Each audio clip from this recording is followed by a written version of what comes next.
everybody, welcome to Ticket Stubs and Popcorn. I'm Peter. And I'm Frank. How's it going? How's it going, Peter? I'm doing great. How about you, Frank? Oh, hey, just Peachy Keen.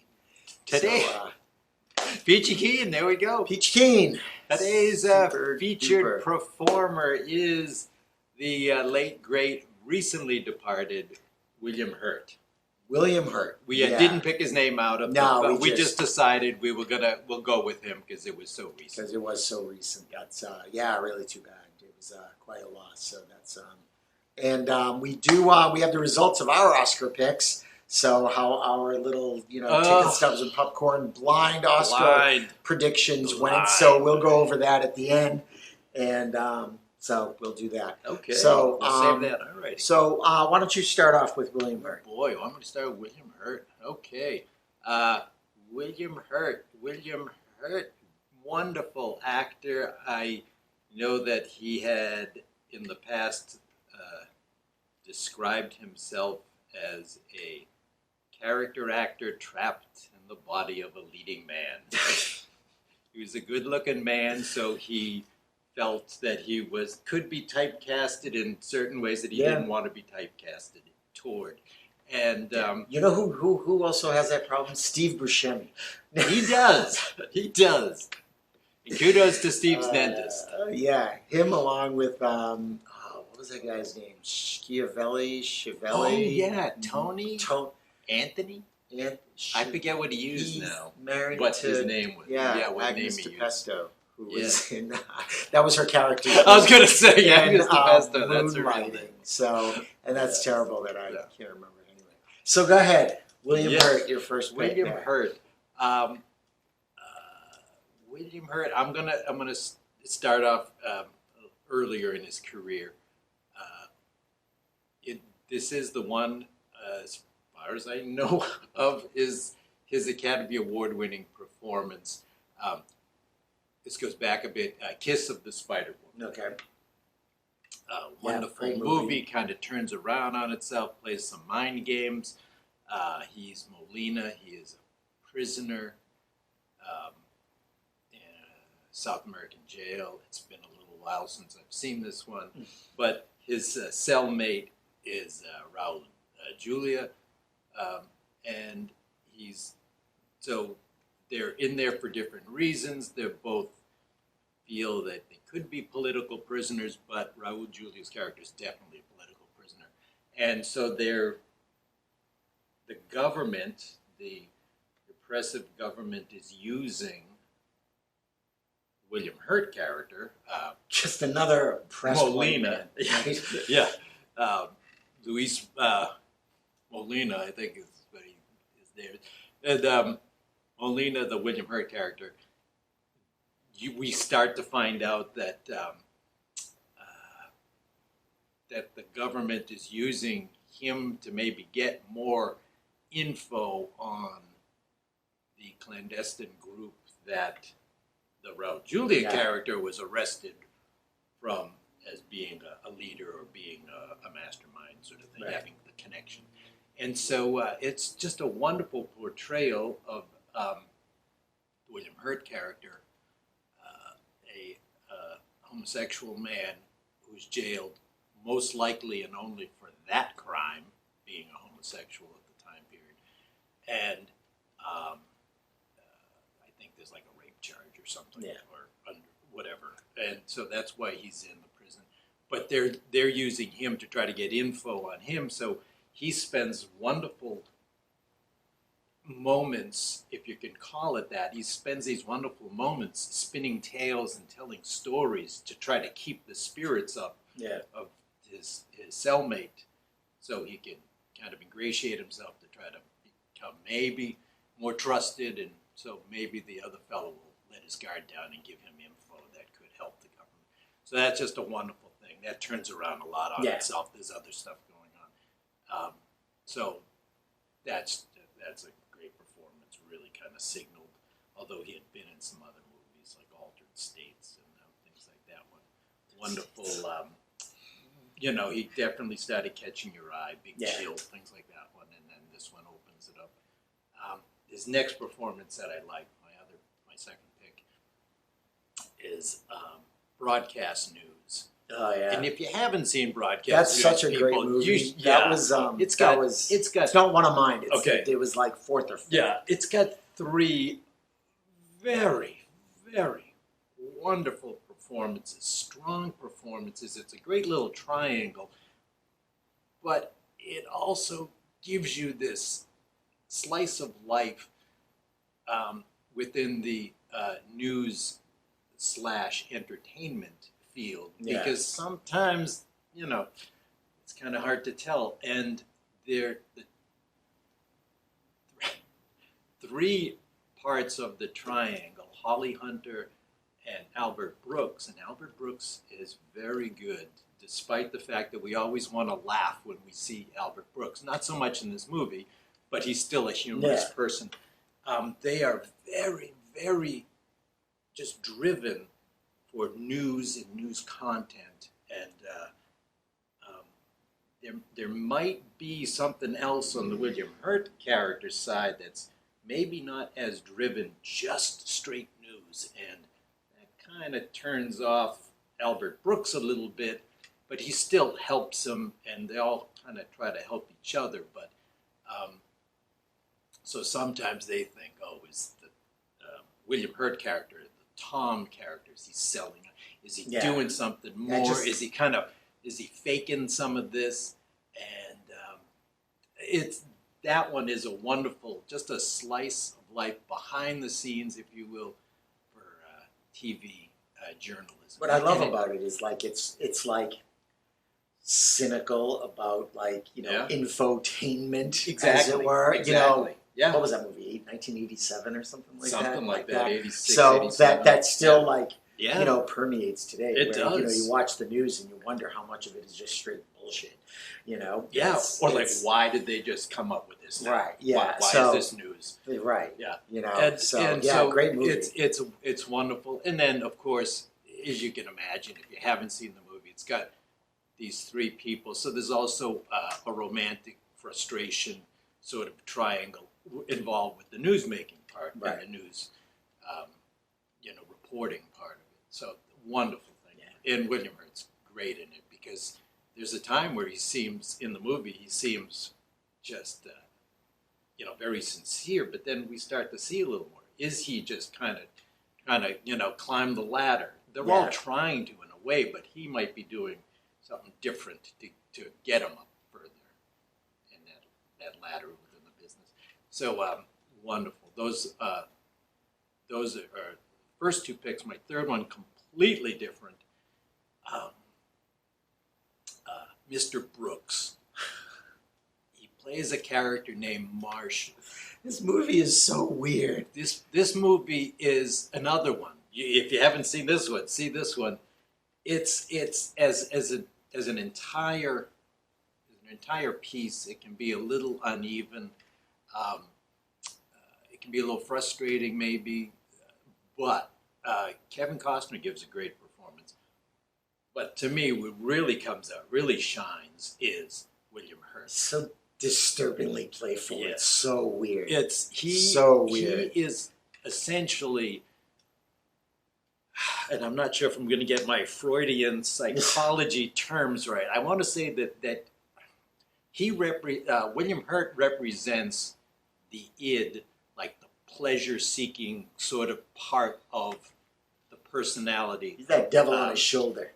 Kevin Costner, and he knows what he can do, or what he needs to do, to push the right buttons, so he can lead. Hopefully, he's trying to lead the Kevin Costner character around by the nose and just get him to do what he wants. But what's interesting is Kevin Costner is this smooth, polished guy who wants to put a wrap on a part of his life and wants to tamper down the part that has plagued him in the past. And the problem is that he's a serial killer. He seems to be able to control that, until he just starts spending too much time in his head talking to Marshall, the William Hurt character. Yeah, and it's great movie. William Hurt's great. I like that movie. It's he so laughs weird. inappropriately. he knows what to say, when to say it. Just show up in the shadow or in like the rearview mirror of the car. He'll just be, kind of like, and it's like, oh, Marshall knows everything to do, what he needs to do to get some kind of excitement out. Yeah. And that's his excitement, unfortunately, is serial killing. But anyway, wonderful performance. Those are my 3 William Hurt performances. Cool. All right, I am going to start with Big Chill. Yep. Love it. It's great. He's sort of like the especially these ensemble movies. I mean, we talked about that when we talked about Peter's Friends and stuff. So Big Chill is what a lot of people would call like the American Big Chill. So, or the American Peter's Friends. So, but William Hurt's USA.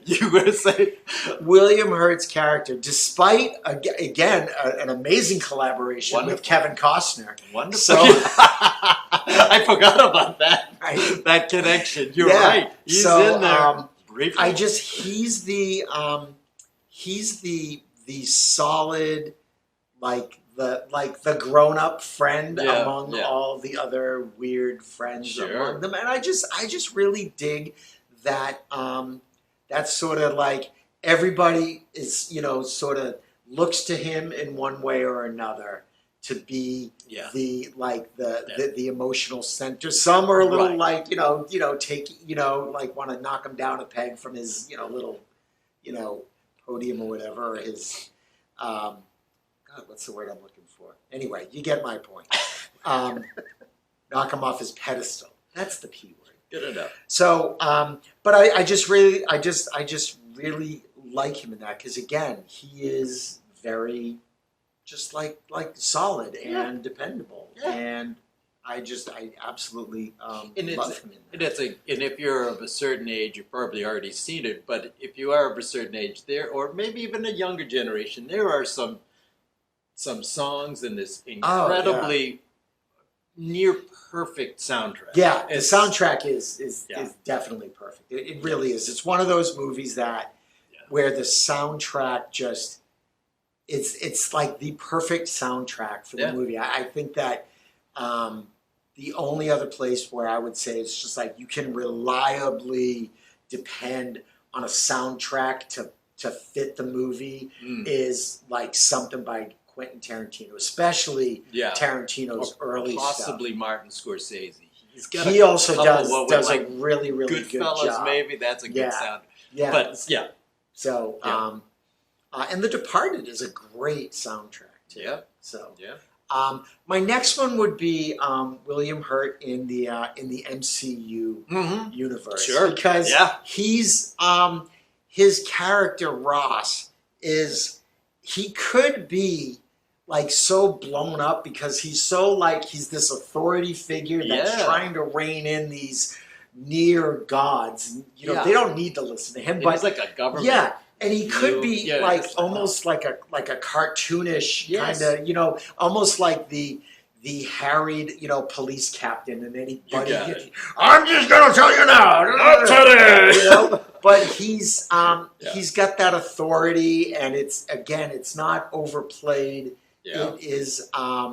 It's just perfect for what it is, and again, it's another great example of that universe getting the right actors and the right casting so perfectly for the MCU, and you buy it. Like you get people like Robert Redford in like Winter Soldier, and you get such great people, and they add just a great level of shine on what could be cartoonish. Exactly. It's really bad. And the thing, so many of those roles, we talked about this before with the MCU, there are some on paper small roles, but when you see them portrayed by a very accomplished, experienced actor, William Hurt being one of them, you go, there are no small roles. This is just a great little universe. Exactly. Yeah. So great. My next one is going to be History of Violence. Oh, yeah. Yeah. Good one. Good He's, pick. kind of like, the the badass bad guy, you know, like just sort of Exactly. they want to kill Vigo, and but he's just like all you get of him is like on the phone down like to his minions. And my favorite part, the best line and the best line delivery in this is like he keeps getting a phone call saying that like this attempt to kill the guy has screwed up. That's right, it's failed. And it's just like it's failed. And he has the best like frustrated, like they have him and they should have been able to kill him, and he's like, how do you fuck this up? And it's just, you just lose it. Yeah. Because it's just like you see those movies where there's this like you know, typical movie bad guy telling his minions to go get the guy. You do wonder, how do they screw this up? Yeah. You know, they had him dead to rights. They got him. How did they screw this up? And he just screams that line that we've all said in our heads a million times. Like, how do you fuck that up? It's so beautiful. I absolutely love it. And again, I think with a lesser actor, it would have been too cartoonish. Exactly. But this frustration is so real because you see it all the time. It's just like these elaborate ways to kill the good guy. And it's just like, how do you mess this up? I think it's so perfect in that. I love him. It's not his best performance, and there are probably better ones, but if we're picking favorites, I got to go that one. It's just so much. It's just fun to watch him just come on, you morons. I think William Hurt, I'm not going to say more than any other actor, but way at the top of his just thinking and his own self-awareness. He knew what movies to pick. Like when stuff was presented, and they may have had him or not had him in mind, and he knew what would be good for him, right? And he really there wasn't anything that he couldn't do, And so I think he was really judicious in, I'll do this, or I don't need to do this, or I can do something else. It's really a loss because he's young. You know, it's really, really too bad. So he will be missed. But those are good. Those are good picks. Broadcast news is great. Broadcast news is so good. So all right, let's see how we did with our blind Oscar picks. Yes, a movie YouTube channel where these two idiots really didn't watch any movies last year. So anyway, if William Hurt sent us out to kill somebody, we'd screw it up as bad as we screwed this up. Exactly. All right. So, Best Picture, we were both wrong. Of course. We were both wrong. Coda won. I'm shocked. Right? So we were both wrong on that. Coda won. Yeah. We both had Power of the Dog, which really didn't get very much, actually. No. Best Actress, though, we both got Jessica Chastain. Right. So we both got that one. Yes. So even the broken clock is right twice a day. Exactly. And we were the broken clock. You got it. That day. Best Actor, you got it right. I think I did. Will Smith. I picked Benedict Cumberbatch. But you know something? I also picked. You may have cut it out of our show. I did pick that. Will Smith would get out of his seat and slap Chris Rock. Yeah, that was. I really wish I hadn't cut that out because I saw that coming. Wow, Chris Rock didn't. All right, Best Actress in a Supporting Role. You got this one right. Ariana DeBose from West Side Story. That was dumb luck.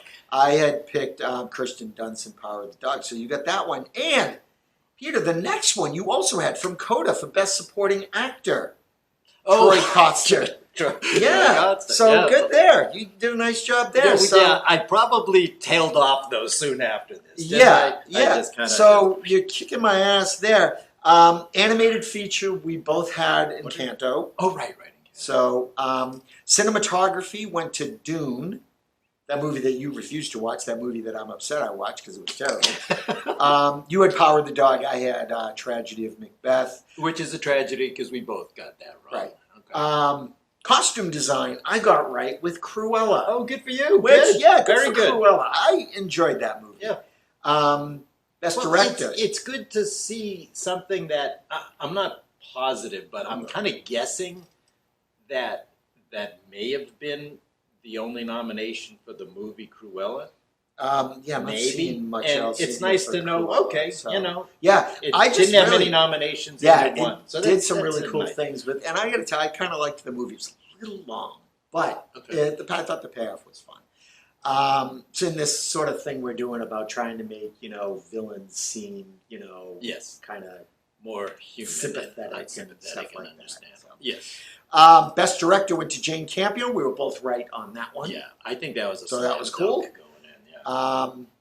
Best documentary feature, I got that one with Summer of Soul. You had Flea, so I beat you on that one. Oh, the next one that we did, You beat me like a dog. Like a dog. Ridden Yeah. dog. Yes. international feature film, we both got wrong.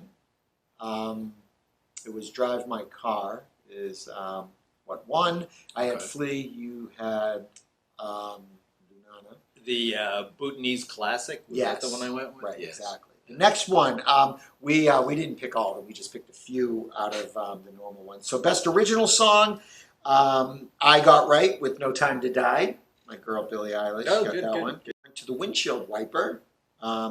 We were both right. I had Robin Robin. You had Box Ballet.